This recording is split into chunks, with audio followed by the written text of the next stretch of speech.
السلام عليكم ورحمة الله من الفضائية الإريترية، نحييكم ونقدم لكم نشرة الأخبار والمستهل بأبرز العناوين. ورود برقية التهاني بعيد الاستقلال.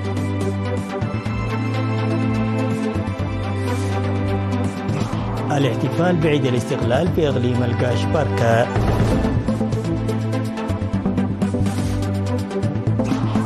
تنظيم الحفلات الشعبية في الإقليم الأوسط.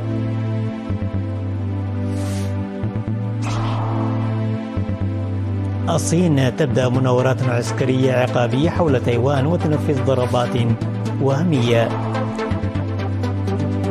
سوناك يدعو لإجراء انتخابات مبكرة في بريطانيا خلال يوليو المقبل. وزير الخارجية كوريا الجنوبية واليابان يبحثان عقد قمة ثلاثية مع الصين. من العناوين إلى التفاصيل. بعث رؤساء مالطا والنمسا وألمانيا وعمان ببرقية التهنئة بمناسبة الذكرى 33 للاستقلال. وعرب رئيس مالطا الأخ جوان دونلوب والرئيس الفيدرالية لجمهورية النمسا ألكسندر فاندربيل ورئيس جمهورية ألمانيا الفيدرالية فرانك فيلتر وسلطان عمان هيثم بن طارق عن تمنياتهم بدوام الصحة والتوفيق في العمل الرئيسي سياسة أفورقي والرخاء والنماء لإريتريا وشعبها. وأكد الرؤساء على الرغبة لتطوير علاقات بلدانهم مع إريتريا. احتفل إقليم القاشبركة يوم 22 من مايو بعيد الاستقلال بحفاوة كبيرة في مدينة بارنتو. وقال رئيس لجنة تنسيق الاحتفالات السيد إدريس صالح في الاحتفال الذي تخللته مارشات عسكرية ومناشط ثقافية وفنية ورياضية أن احتفالات الاستقلال نظمت في 16 مديرية، مشيدا بالتنسيق القوي للشعب والقيادة الغربية وقيادة حرس الحدود الشمالية الغربية وأقسام إدارة الإقليم. وأوضح حاكم إقليم القاشبركة السفير محمود علي حوري أن السلام الذي هو هدية الشهداء يؤمن بالوعي والتصدي المتماسك، داعيا للعمل المضاعف لحماية السلام وإنجاح برامج التنمية. قدمت في الحفل 11 أغنية بلغات الكنامة والنارة والبداويت والتقرايت والساهو وتمثيلية واحدة و3 قصائد وعرض مارشات عسكرية بواسطة أعضاء القيادة الغربية. احتفل إقليم جنوب البحر الأحمر يوم 23 من مايو بذكرى 33 للاستقلال في حفل بهيج أقيم في عصب. شارك في الاحتفال عدد كبير من المواطنين والجيش يتقدمهم حاكم الإقليم السفير محمد سعيد مانتاي وقائد القيادة الشرقية العميد أبراهام عندهم والمسؤولين في الحكومة والجبهة وسلطان رحيتة عبد القادر داود. تضمن الحفل مارشات عسكرية للجيش الشعبي وقوات الدفاع والقوات الجوية والقوات البحرية والشرطة وعرض للقوارب السريعة وبرامج ثقافية وفنية تعكس شعار ضمان السلام بالتصدي. وذكر حاكم إقليم جنوب البحر الأحمر السفير محمد سعيد مانتاي في الكلمة التي ألقاها في المناسبة التضحيات المقدمة من أجل الاستقلال، وقال أن السلام الذي تحقق يؤمن بالتصدي مما يتطلب في هذه المرحلة المساهمة الواعية للمواطنين عامة والشباب خاصة. وأوضح رئيس لجنة تنسيق الاحتفالات السيدة حواء محمد أن الحفلات التي يقوم بها الشعب بالتنسيق مع أفراد قوات الدفاع المتواجدين في محيطه تعبر عن الاعتزاز بالاستقلال والتضحيات المقدمة من أجله. من ناحية ثانية، افتتح في راس غومبو اليوم معرض بمختلف المحتويات نظم على شكل مهرجان بمناسبة أعياد الاستقلال. تم الاحتفال بالذكرى 33 للاستقلال في ساوا اليوم 23 من مايو. وقدم أعضاء الدفعة 33 للخدمة الوطنية عرضا عسكريا في الاحتفال الذي حضره قائد مركز التدريب الخدمة الوطنية العقيد دبسايقيدي وقادة الجيش. وتخلل الحفل فقرات فنية وثقافية معبرة عن المراحل النضالية الماضية والقيم الوطنية والثورية. وقال العقيد بسايقيدي إن 24 من مايو هو يوم مجيد نسأل أنفسنا فيه لأي مدى حققنا أمانة الشهداء، ودعا الشباب على وجه الخصوص بالعمل الجاد وتحمل الأعباء الثقيلة التي يلقيها عليهم هذا اليوم.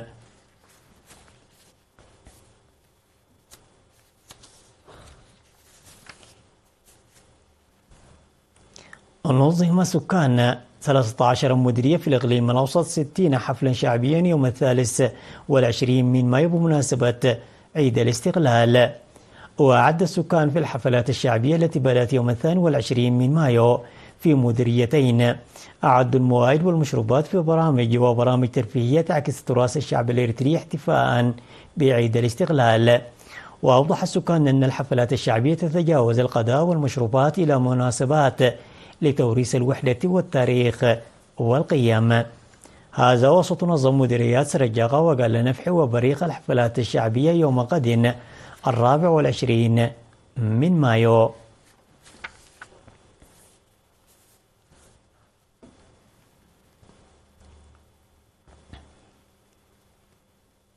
أفاد مكتب الصحة في الإقليم الجنوبي إنفاق أكثر من 1.7 مليار نقطة في الفترة من عام 1998 إلى 2023 لضمان الكفاءة والتغطية وسهولة الوصول إلى الخدمات الصحية في الإقليم، وازدياد عدد المرافق الصحية من 20 إلى 62 مرفقا صحيا. وقال مسؤول المكتب الدكتورة مانيال محرتها بمناسبة الاحتفالات بعيد الاستقلال 33 إن حوالي 80% من السكان يتلقون الخدمات في نطاق 10 كيلومترات.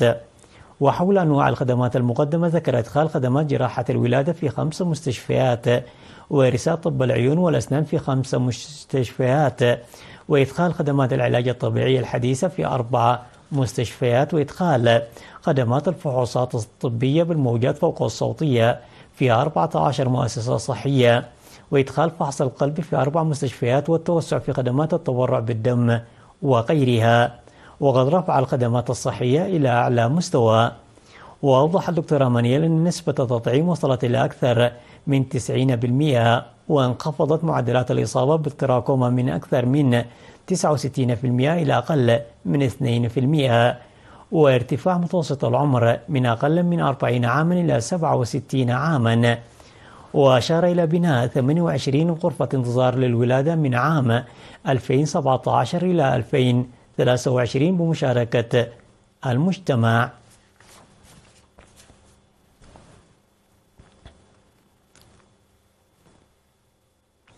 الأخبار العالمية بعد فاصل قصير، تفضلوا بالبقاء معنا.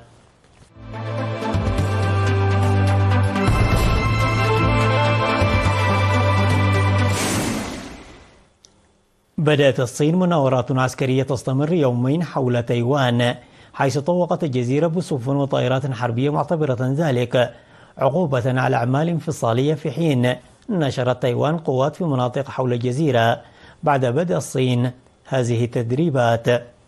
وقال الجيش الصيني أنه أرسل عشرات المقاتلات ونفذ ضربات وهمية خلال مناورات بدأت حول تايوان. وتأتي المناورات بعد 3 أيام من أداء لي تشينغ الذي تصفه الصين بأنه انفصالي خطير اليمين رئيسا جديدا للجزيرة التي تتمتع بحكم ذاتي. وذكرت وكالة شينهوا الصينية الرسمية أن الجيش الصيني بدأ مناورات عسكرية مشتركة حول جزيرة تايوان، مضيفة أن المناورات تجرى في مضيق تايوان وفي شمال الجزيرة وجنوبها وشرقها. وفي ردها على ذلك نددت تايوان بالمناورات العسكرية الصينية، ودان بيان صادر عن وزارة الدفاع التايوانية بشدة مثل هذه الاستفزازات والأفعال غير العقلانية التي تغوض السلام والاستقرار الإقليميين. دعا رئيس الوزراء البريطاني ريشي سوناك إلى إجراء انتخابات عامة في 4 يوليو المقبل، وهو تصويت يتوقع على نطاق واسع عن يخسره حزب المحافظين الحاكم أمام حزب العمال المعارض بعد 14 عاما في السلطة. وقال مكتب رئيس الوزراء أنه سيجرى تعطيل عمل البرلمان يوم 24 من مايو وحله في 30 من الشهر ذاته قبل إجراء الانتخابات.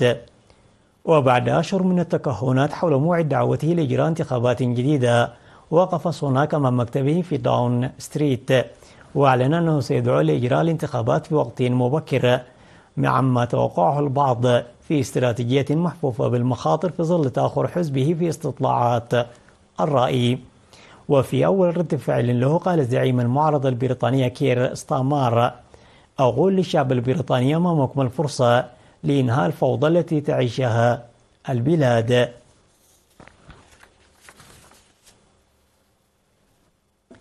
أجرى وزير الخارجية الكوري الجنوبي جو تيول محادثات عبر الهاتف مع نظيرته اليابانية، حيث أطلعها على نتائج زيارته الأخيرة إلى الصين.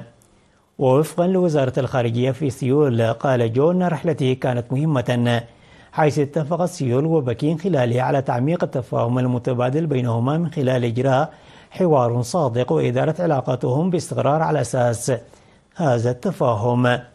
وخلال المحادثة أعرب جو عن أمله في أن يكتسب الزخم في دفع العلاقات بين سيول وطوكيو للمزيد من القوة عند عقد قمة ثلاثية بين كوريا الجنوبية والصين واليابان. وتقوم الدول الثلاث حاليا تنسيق وجهات النظر لعقد قمة لقادتها في سيول يومي الأحد والاثنين القادمين. ومن جانبها أعربت كاماكاو عن أملها في أن تواصل سيول وطوكيو التعاون من أجل إنجاح استضافة القمة الثلاثية.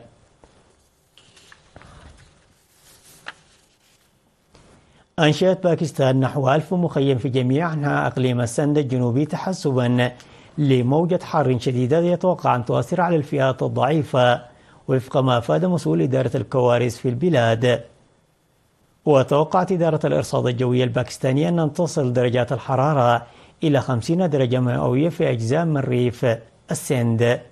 وقال إيجي كومهار مساعد مدير هيئة إدارة الكوارث الإقليمية لوكالة فرانس بريس: أنشئت هذه المخيمات لتقديم الإقاصة للمتضررين والمساعدة في الحد من حالات ضربات الشمس وغيرها من الأمراض المرتبطة بالحرارة. وستؤثر موجة الحر على معظم أنحاء باكستان خلال الأسبوع المقبل. وباكستان معرضة بشكل متزايد للظواهر الجوية المتطرفة التي يربطها العلماء بالتغيير المناخي. تذكير بالعناوين مرة أخرى.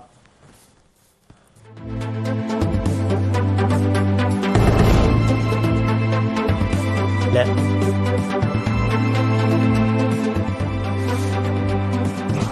الاحتفال بعيد الاستقلال في إقليم الغاشبركة.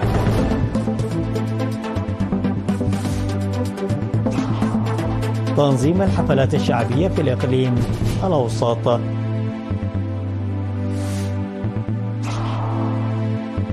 الصين تبدأ مناورات عسكرية عقابية حول تايوان وتنفذ ضربات وهمية. سوناك يدعو لإجراء انتخابات مبكرة في بريطانيا خلال يوليو المقبل. وزيرا خارجية كوريا الجنوبية واليابان يبحثان عقد قمة ثلاثية مع الصين. وصلنا إلى نهاية النشرة التي قدمناها لكم من الفضائية الإريترية. في أمان الله.